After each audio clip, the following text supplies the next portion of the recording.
Nothing but net. Nothing but net. Episode 48. We are here. We are here, ladies and gentlemen, back with another episode. Me, Dream, Big Mike. And we got some topics that we're gonna talk about. So let's get it going. So I know that Dree had a topic. Your boy Steph Curry. So what's Oh, that topic, Dree? What's that topic? So I guess that has been like the conversation with Steph Curry, where he ranked amongst point guards all time. And I guess Charles Barkley, I think he ranked Steph Curry above Isaiah Thomas as far as great point guards. And it was an interesting debate going on, saying like, is Steph really a point guard? So I want to know what's your guys' thoughts on that? For me, I think Steph is more like a hybrid guard. I'm like I don't think like he's like a true point guard, but I think Steph is more like to me. I think Steph is more like a two guard because the way that he moves and scores, like he's not like a real point guard. Like not saying that he isn't, um, but for me, I always thought Steph was more like a hybrid guard because he can play both spots. Just like it's just his play style. Like just how he plays is just it's just more two guard like. So because the way he scores, moves around, it's just like so efficient, so effective. If he wanted to average like 9, 10 assists a game, he can, but he doesn't have to. So I think he's more like a hybrid guard because he can play both spots. The way he moves around and scores. yeah, he's definitely a combo guard. He's one of the few combo guards. He's one of the guards that was a part of that era that revolutionized the position, because majority of the top point guards that we see in today's game are combo guards, especially just based on how they play their ability to not only facilitate and run the floor, but to be able to also score at a very efficient and high level and high volume as well. So it's the ability to do both and really control the game on all levels, not just facilitating and getting others involved, making sure you have what it takes to have the legs in the fourth quarter to close out the game, and just it's higher point totals and stuff like that. So Steph Curry is definitely one of the top point guards of all time, top guards of all time, and I wouldn't. You can split hairs when it comes to the argument of Steph Curry versus Isaiah Thomas, because you could really make arguments on both sides. A lot of the old heads will probably lean towards Isaiah. The new school cats will probably lean towards Steph. But you can when it comes to two greats like that, especially with what Steph has done with this Finals MVP, um, you can definitely make arguments on both sides.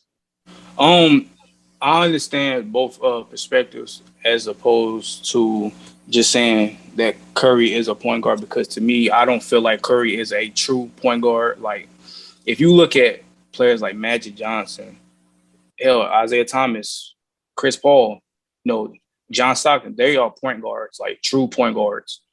I think with Magic, he's like a kind of like an outlier because of his size, but he's more like a facilitator. He can score, but not on the level like a Steph Curry can. Hmm.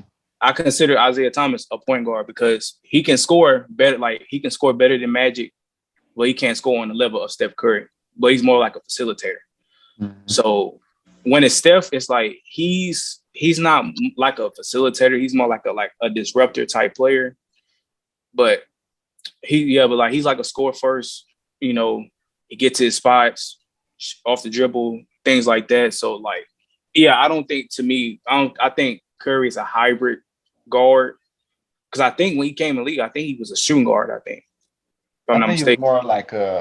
more like a two, yeah, because they had Monte Ellis too. So Yeah, I yeah, played shoot guard beginning of his career, if I'm not mistaken. But yeah. but yeah, that's my thoughts on that. Yeah, Monte was the guy, so he had to almost work his way in when early on, especially with the injuries and stuff like that. Yeah. It was Monte was the one taking over, so it took him a second for Steph to finally get over that hump and to Yeah. really show the organization why they felt the need to go in his direction instead of sticking with Monte. So And they were it, close to trading Steph Curry, like they especially were, with all the ankle injuries too that they yeah, had. Like Golden State was about like this close to actually trading Steph Curry and keeping Monte Ellis, but luckily they kept Steph Curry, So yeah. imagine if they traded Steph Curry in the early 2010s, like how the league look now. But yeah, glad they Right. kept him. Oh, I got a question too, Big Mike. So we all know about the Golden State Warriors um of the situation in the free agency because um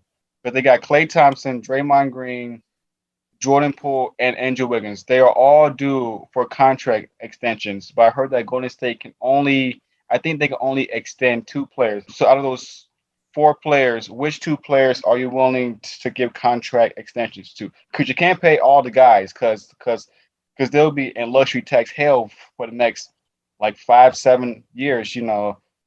So if you was the Warriors GM, who would you give those two contract extensions to?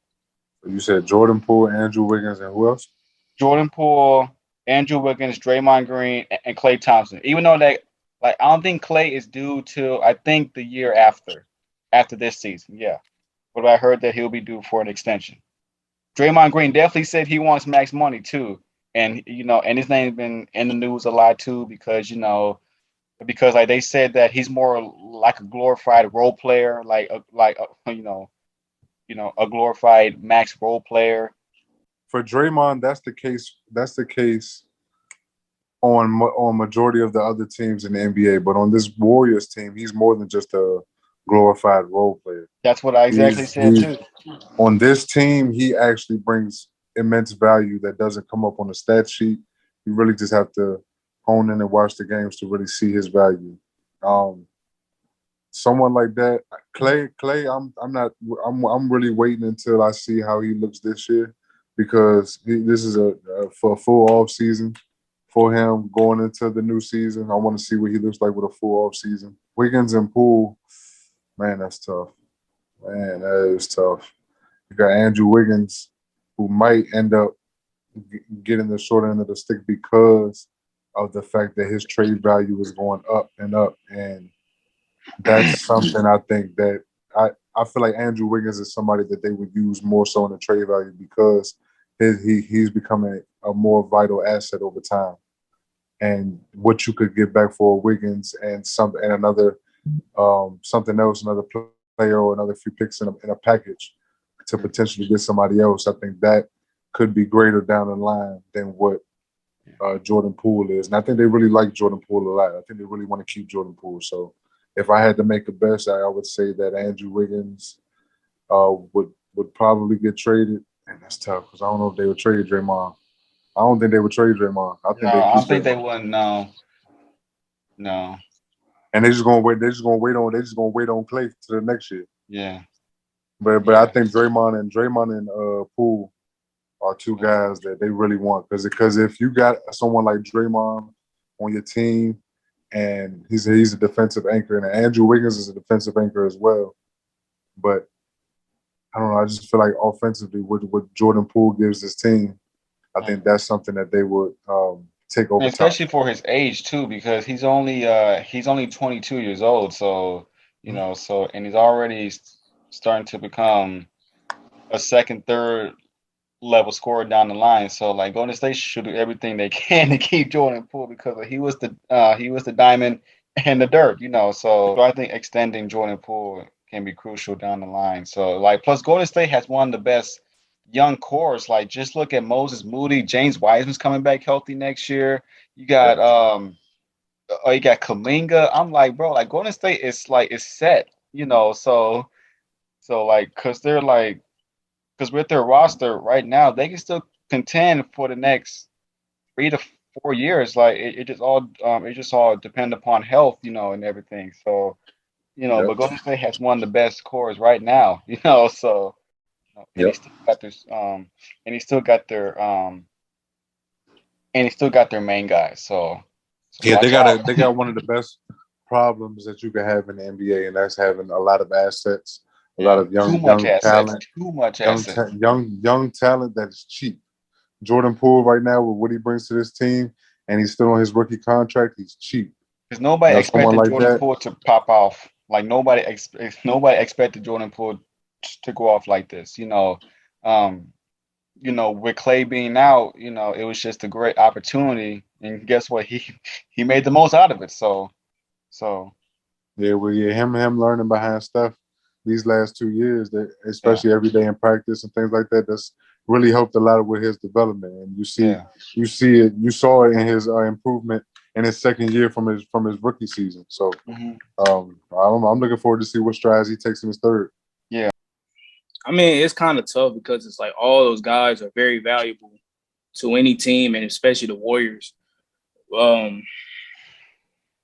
I mean, of course, you can't lose somebody like Draymond Green. I mean, he got many ways to impact the game. Like you said, like Steph, yeah, he the best player of the team. Like, yes, he's the car, but like Draymond's like the engine. Like Yep. he's He's like, the heart and soul of the team. yeah, he's the heart and soul of the team. So you can't. It'll be tough to lose somebody like that. So but Jordan Poole and Wiggins, I like what Mike said. I feel like Wiggins is going to get the short end of the stick, but it wouldn't be as bad because his trade value is going to be very high. So a lot of teams going to be. So yeah, a lot of teams going to be looking. So and especially Poole too. So uh, it's tough. Yeah, I'm not gonna lie. I think this season coming up is gonna answer the question for us a lot more than we think, because the play of the improvement of some of their younger guys is gonna really be the deciding factor on who stays and who doesn't. The improvement of a Moses Moody, Kaminga, guys like that, or Wiseman coming in off the injury, like certain improvements to key positions is really going to tell whether or not who gets traded or who is going to be on this Warriors team after this next season for long term. Right. Okay. But yeah, Clay, but I do think they should just keep the main core. I'm pretty sure looking at just keeping the main core because, I think it'll feel kind of weird to be like having maybe two of them and then one of them is going, but it's tough. But we're gonna see next season. I actually do like the young guys on the bench. They actually played very well in the final too, because I think it was one of the games they was losing to Boston, and they was the reason that they came back up and made it. And I feel like Steve Kerr shouldn't have set those guys out because they was actually on the roll. And then it's like when they put the starting lineup in, it kind of ship kind of sinks. So it's like I feel like that was a mistake on his end. But yeah, man, I'm actually kind of excited to see what this Warrior team is going to be. Yeah. But I do think the road to getting back to the finals is going to be very tough because teams is coming back stronger. So we'll have to see. Yeah, we'll see the best version of them, but we're going to see the best version of their stars. And one of the things about the Warriors too that was very impressive, even throughout the regular season, was when Steph, Draymond, and Clay weren't in the lineup, they still found a way to either win tight games with their young core or be very competitive on a night-to-night basis. So they have some experience, at least throughout the regular season, that shows that the future is very bright for the young core. So, a question that that's been going around for a long time. Barbershop talk and everything. Barbershop fights and everything. Yeah, it might start some fights, but I'm gonna ask you guys this: do us as fans, as basketball fans, do we tend to over glorify championships? Like when we look at the totality of a player and we evaluate their careers, do we just look at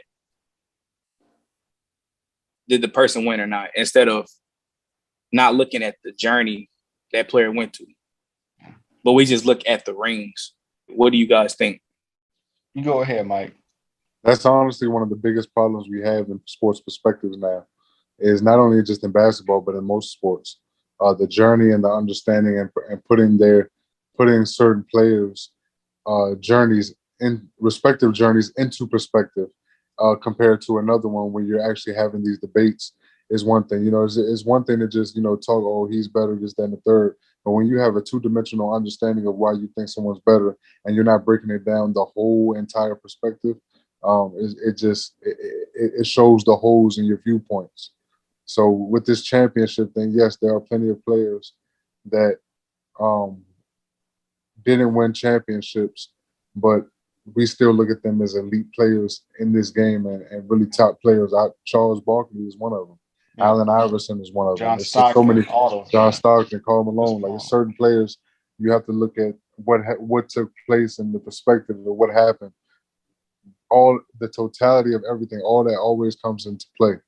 And there's the team aspect of winning a championship should not always fall on the individual, but there are certain situations where it should as well, because there's a balance. There's a balance. It just has to be in a perspective depending on the player and depending on that player's situation.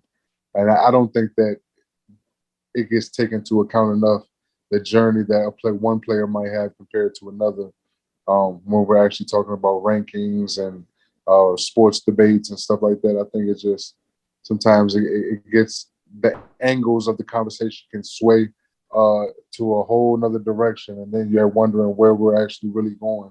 When sometimes you just really have to keep the main thing, and really understand that one player's journey is different from another player's journey, and that could be one of the biggest reasons why they didn't win a championship. I agree. I think that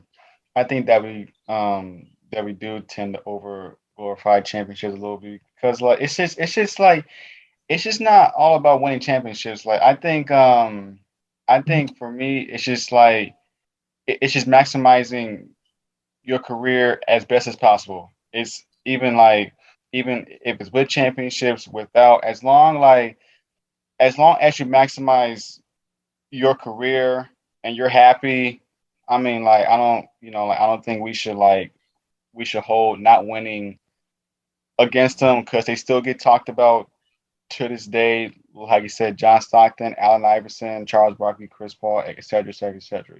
So I just get so frustrated, just like, just seeing, just seeing all this talk about, like, he didn't win this, like, he has no chips, but they still get talked about to this day. They're in the Hall of Fame, which is like one of the biggest accomplishments ever, Yeah.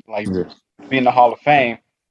Even though that they didn't win championships, they're still in the Hall of Fame. So even though that they didn't win, but they still got in the Hall of Fame, which is like one of the biggest accomplishments ever. So yeah, I just think it's just, yeah. It's a balance, man. It really is, because rings don't tell the whole story. But Yep. there is a portion of those rings that can tell a vital part of it, like the Michael Jordan situation. He doesn't have the most rings all the time. However, he dominated an era of basketball almost for a span of almost 10 years, and that right there alone, you rarely see somebody do that and actually never lost in the championships that. So just is one that's one of the biggest reasons we glorify, because of the standard of what Michael Jordan set in that regard. But there has to be a balance of perspective, because like, for example, Robert Ory, 8 championships, 7 championships, something like that. Yeah. And but that doesn't mean that he's in the top 10 all the time, or Right. top 20 all the time, or something like that. So there is a balance. There is an understanding, because have you guys, let me ask you something, fellas. Have you ever had a debate with somebody and they know they lost this debate, so they just threw this out there? Oh, if such and such is the GOAT because of rings, then why isn't Robert Ory in the conversation then? Just somebody Yeah, who ever did something like that before. that's just when I just that's when But I just laugh and just shut up and laugh and just let them talk, because they know that they lost, so they're just trying to put just find words to put together, and like oh, you he was you on this team, he got 7 rings, like he played with this guy and every, like, like oh, he got more rings than Jordan, he got more rings than Bron, he got more rings than Kobe. understand what we're talking about here. He got all those rings as a role player.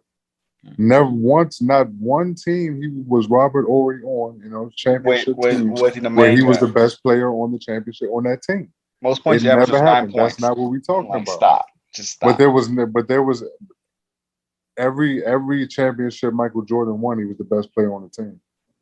Every single one. Look, yeah. Hey, Like I'll he give hit that big to shots, LeBron. but LeBron as well. right. Kobe, you can't say that about Kobe because of Shaq, but at least he won 2 without Shaq. Facts. So it's levels to this, man, and it's just It's levels. you have to put things in perspective. The reason I agree that we do tend to overglorify championship because I feel like us as fans, we have been programmed by the media. I think the players are starting to become the younger players are starting to become conditioned too because they think, well, if I don't win a championship, then I'm not a great player. For example, like I think like last week, I had a conversation with someone in the Spaces, and I asked them, I said, would you rather have a career of a Steve Kerr or a career of a Carmelo Anthony?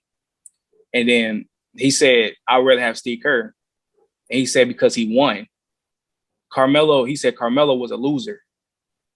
I'm like, okay, I understand the whole you play the game to win. But bro, you have to look and you got to take situations into consideration.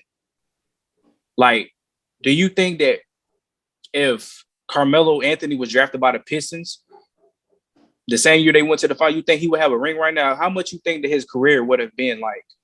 His career probably would have changed. So we have been conditioned to think that just rings, and that's just the end all be all. It's really not because every player was not put in the same situation as the next player. Like I'm pretty sure, like if Kevin Garnett was in the same situation as Tim Duncan, you think he would have 5 rings? Right. Yeah. Right. Exactly. So like. Yeah, Tim Duncan was just thrown into a perfect situation. Like Tim Duncan he's thrown into a great situation, Exactly. So I think we should have, when you rank these players, I think we should have a different way of ranking. Like we should rank who's the best at accomplishments, who's the best at longevity and impact and skill and everything. We should have a different ranking, not just all into one, because the casual NBA fans who just rank people because of accomplishments and just resume, but it don't tell the whole story. It's all situational. So I think the journey of an NBA player and the road they went to should be celebrated more than just jewelry. Because now you see now how they not saying they're criticizing Dame Lillard, but they are for him staying in Portland. And you know what J.R. Smith said too? Like J.R. Smith said, like basically like he's just stuck there. Like I'm like I forgot what he exactly said, but he basically said like Portland sucks, like, and you're just throwing your whole career away. But Dame came out and said like this is where I want to be. Dame is in the top 5 greatest players all time. I don't think he's worried about worrying about winning a championship. Like this is where he wants to be. Portland, is his home. So so we can't force him to leave no more. Now you guys can agree with this. Like, you know how these old NBA players would say on these TV shows, all these players want to do is team go from team to team and don't want to stay with their the team they drafted with. Right. But then they don't win. You will say why you stay there. Exactly. So make it make sense. Like stay consistent. Don't be like say one thing and then say the other thing. So it's like, what do you want the players to do? So when they stay there and then they don't win, then you're gonna say you didn't do anything with your career. But then if they ask for a trade or leave their team they were drafted with and go to another team, oh look at these players. All these players want to do is want to team hop and go with their friends and do all this. So what do you want the players to do? Right. It's true. And it has to be a balance. Because I'll say this, Dre. If their journey was something to behold, and there's a level of dominance within your championships, and the championships come to compound your dominance, I do think that takes into account as well. So there are moments when they can take into account based on how your career has gone and how dominant you were in those moments. But you also have to look at, everything around it too. You have situations where it could be so hard to go back to back in a certain era because the competition is so crazy during that 10, 15-year span versus somebody else's 10 to 15-year span that may not have been, their road may not have been as tough. Mhm. So it's all perspectives. Yeah, Yeah. I understand the perspective, but you just got to put everything in a context and not just be lazy and just just have your own your own what I want to say Your own opinion. yeah, your opinion, like your own hypothesis. So like what I'm saying. So Yeah. do your own research and not just be lazy. I get that. Right. So we can all agree to that one. Why do you think the Cavs are lowballing Colin Sexton? Because like I feel like Cleveland should do everything in its power to to keep Colin Sexton. Like it's kind of like the situation with D'Lo. Like it just seems like they just gave up on him. Like you mean to tell me that a guy who averaged 24 points, because like you know how Colin Sexton gets criticized because he's not a point guard. Like okay, Yeah. okay, like that's okay. Like he's not a point guard, but like it seems like that they want him to be a point guard, which he's not. Like he's clearly a two guard because the way that he scores. But like it just seems like they're giving up on him. But when this guy was healthy, he was averaging 24 a game. Could have been an all star, but it seems like they just don't want him. Like why? Like you Let got me ask you Garland, something. you got Mobley, you got Allen, you got Karis LeVert.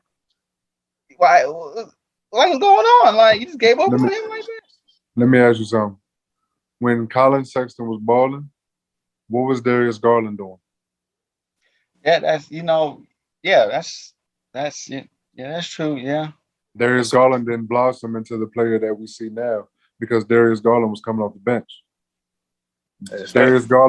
Darius Garland got put in that starting lineup when Colin Sexton got hurt.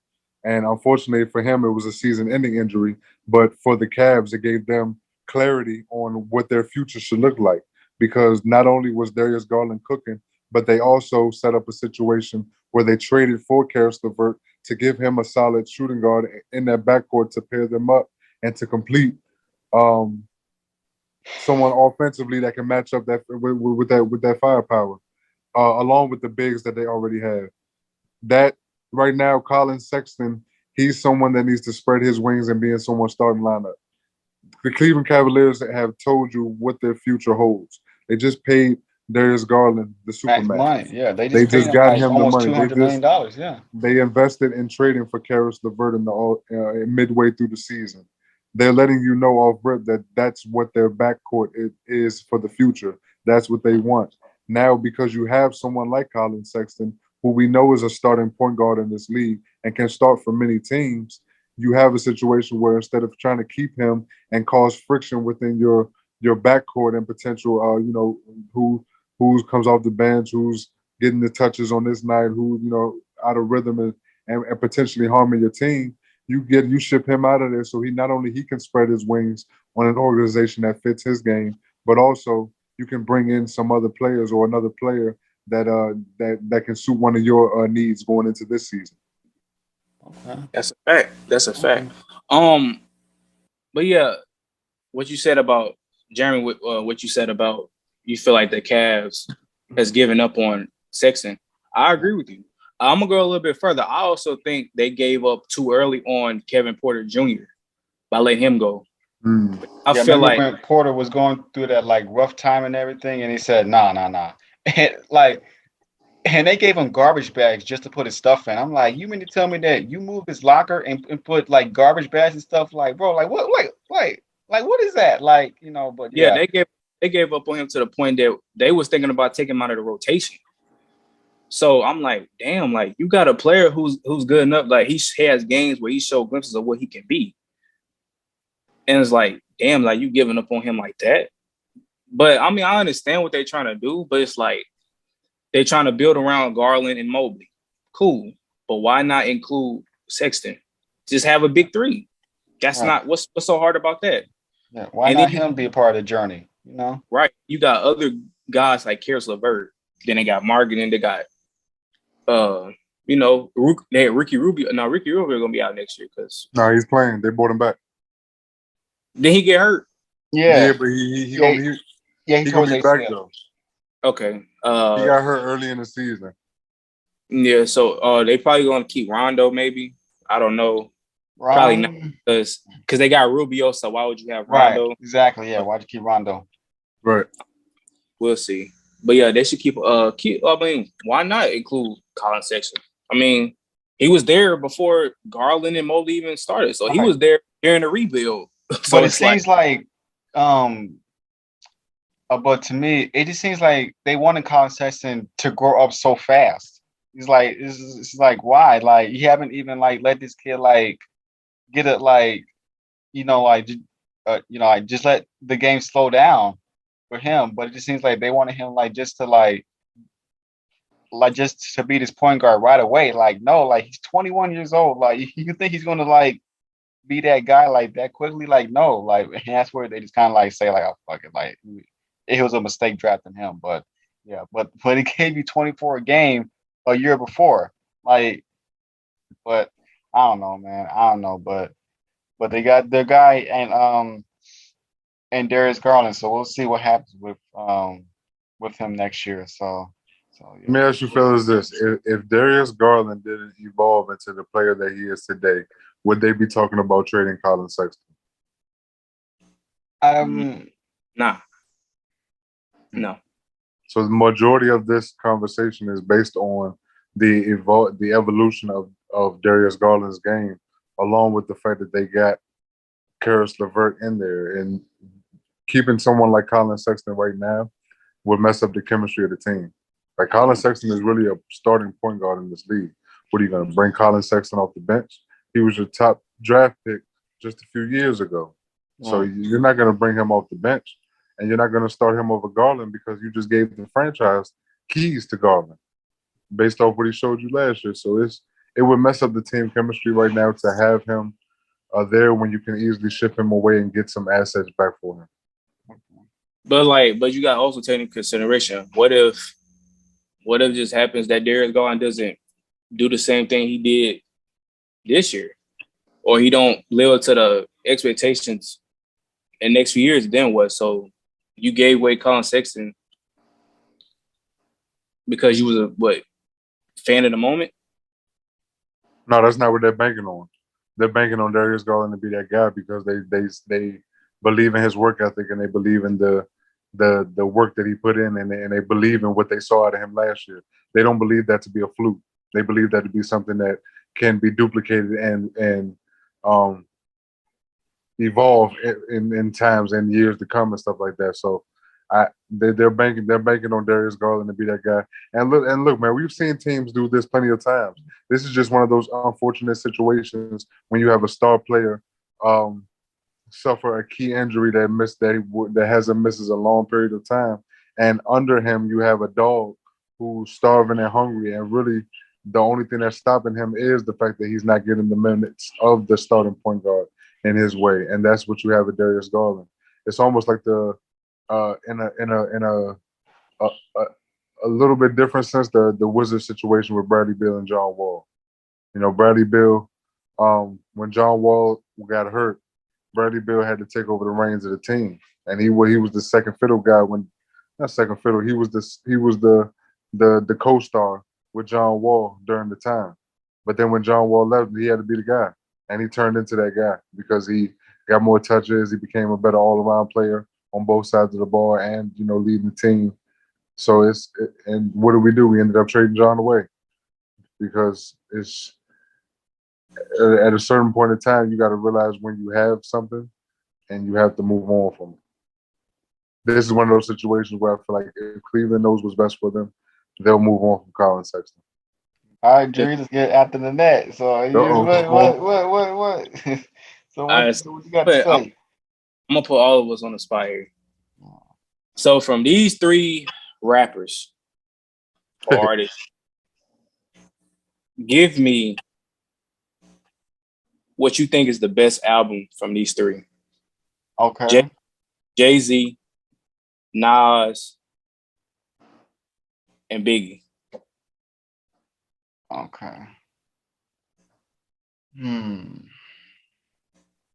Go ahead, Big Mike. I got especially with Jay-Z and Nas, because both those guys are in my top 5. So, For Jay-Z, I'll probably say Reasonable Doubt. For Nas, I'll probably say either Illmatic or It Was Written. And you said who else? Biggie? Yes. What's the dark one? Ready to Die? yeah, That was Life. He had a suit. He had a hat. I think that was Life After Death. Life After Death. Life yeah. After Death. That's what I mean. Yeah, Life After Death. Yeah, that was fucking phenomenal.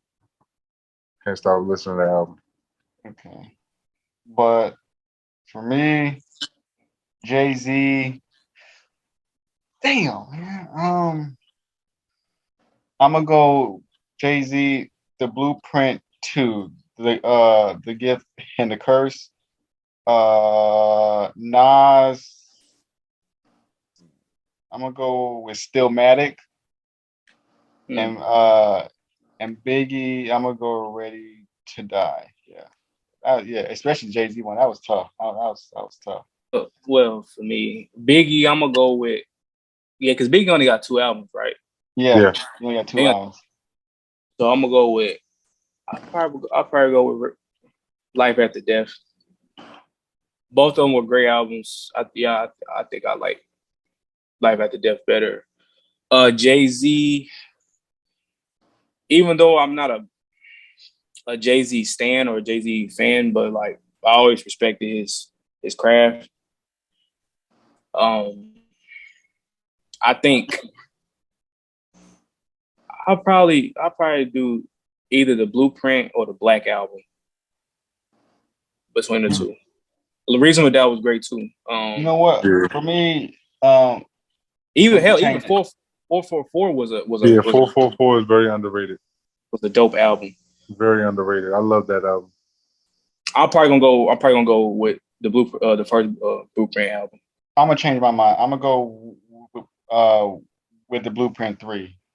Not 2. I was going back and forth with that. I think 3 was slightly better. Yeah, Jay-Z has a lot of albums.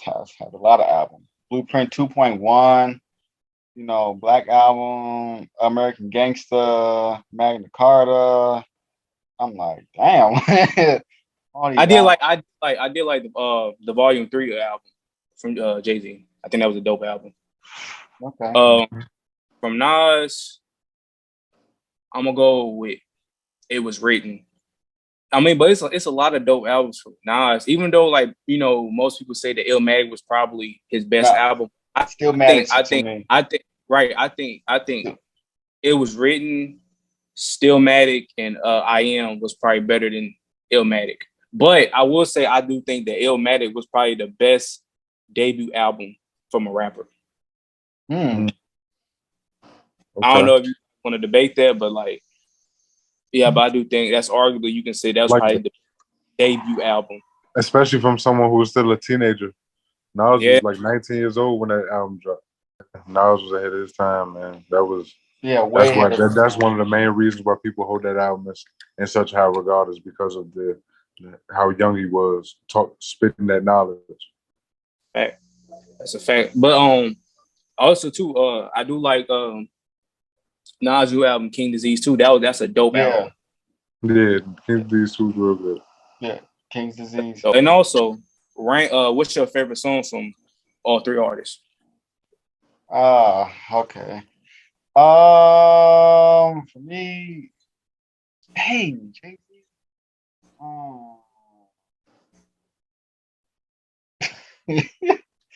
Dang.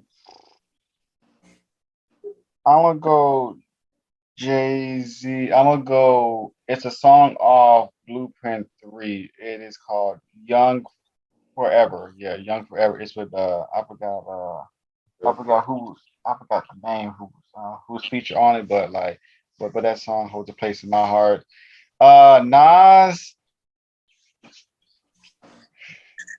Nas, probably The World Is Yours. Off Illmatic. Whose world is this? The world is yours. And Biggie. My favorite song from Biggie is "Sky's the Limit." That's off the Life After Death album. Very dope song. So, yeah, I gotta think about that. That's more, but yeah, those three songs right now. Jay-Z, I could probably go Dead Presidents too. Nas, I'll probably go this song called Everything. It was on this it was on that 7-song album that he did with Kanye produced it. It was like a 7-minute song called Everything. Had the Dream on there and Kanye West. That song still to this day is immaculate. And then what was it, Biggie? Yeah. Oh, that's easy. Oh, that's easy. Sky's the limit. Yeah, sky's the limit. Yeah, for That's sure. easy. Like that song, like that song That's makes me easy. emotional. Like like I love that song. They played it today at the event outside. I love that Sky's the song. Limit. It's like that song to me is more like a motivation type song because What? it just like Put you in a relaxed, mellow vibe. Just exactly a relaxed, mellow, yeah. I think Sky's the Limit is probably one of his best songs to me. For me, I think with Jay-Z, it's between Dead Presidents and probably Izzo, maybe. H It's to the between Izzo, V to the it's between those two. I might go with Izzo, probably. okay. No, I might go with Dead Presidents. Okay. Okay. Like Dead Presidents. With Nas, it's so many great songs with Nas. It's probably between One Love, Ether. No. I ain't gonna lie. I think that was one of the worst diss songs ever. That's in my opinion. What? Really? Yes. Really? I don't think it was really better than any other diss song. It's debatable. But I don't think it was better than Takeover. I don't think that song was better than Takeover. Okay. But my favorite song from Nas is either If I Rule the World or Yeah, I like that one. I like that one. Oh, I like One Mic too. I like One Mic. One Mic. Okay. One Mic, one beat. I'm probably gonna say If I Rule the World. Biggie, he got 3 songs that I like from him. I like the 10 Crack Commandments. Yeah, ooh. I do like Sky's the Limit, and I do like I Got a Story to Tell. I'll probably gonna go with the 10 Crack Commandments from Biggie. Okay. I like that. Mike, I know you wanted to talk about this on air. So, what was your experience with your conversation with Kyrie Irving? Well, more so than just a conversation with him, it was just dope being around, being at the event. Basically, what Kyrie Irving did these past few days, earlier in the week, was he hosted him and his camp. They hosted a 2-day event called a community event called More Than a Run. The first day was geared towards, giveaways. They were doing giveaways. They were doing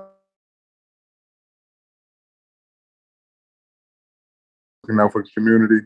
And then later on that evening, they hosted a high school all-star classic where he invited all of the top players, high school players from the tri-state area, even some a little further down the East Coast, to come to Keene University for this event and put on a show and compete against one another.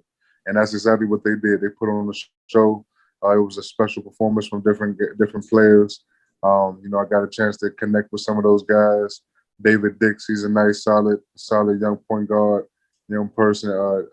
Hansel Emmanuel, the guy that everybody talks about with the one arm. Yeah. Yes, I got a chance to see him up close in person against that top competition, and all my questions got answered. Let me tell you guys something. This guy's the real deal. Hansel Emmanuel was no joke. He really that's the has game. real question about people: is he going to be in the league or is he going to be in the NBA? I think he got the talent to be in the NBA. He definitely does. I think what it is, I think is his situation he has. I think that's gonna probably like be like kind of be his Right. what you want to say, his crutch or whatever you want to say it. But Hmm. I think he got the talent for I sure to felt be. that way at one point, but I don't know, man. Watching him live gave me a whole different energy on him. He really is good.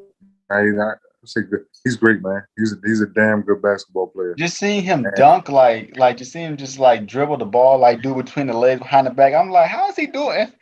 oh, he's You so know, acrobatic. I He's so, know, like he's so acrobatic, dunking, man. reverse He layups, and can do everything, man. things. He can do things on the basketball court. I was like, wow, seeing it live in person. He's super athletic. He can jump out the damn gym.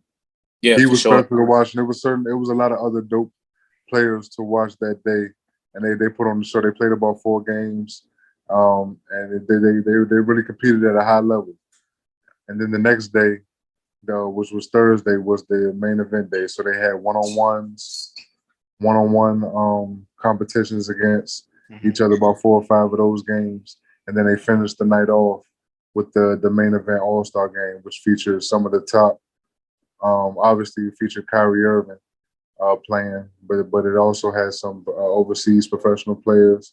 Hansel Emmanuel played in that game as well. Hmm. Jalen LeCue. I Yeah, don't know if you've ever heard of him, but yeah, he I know the played. Q. Yeah, He did his thing. Isaiah Briscoe yeah, did his thing. He was out there putting on the show.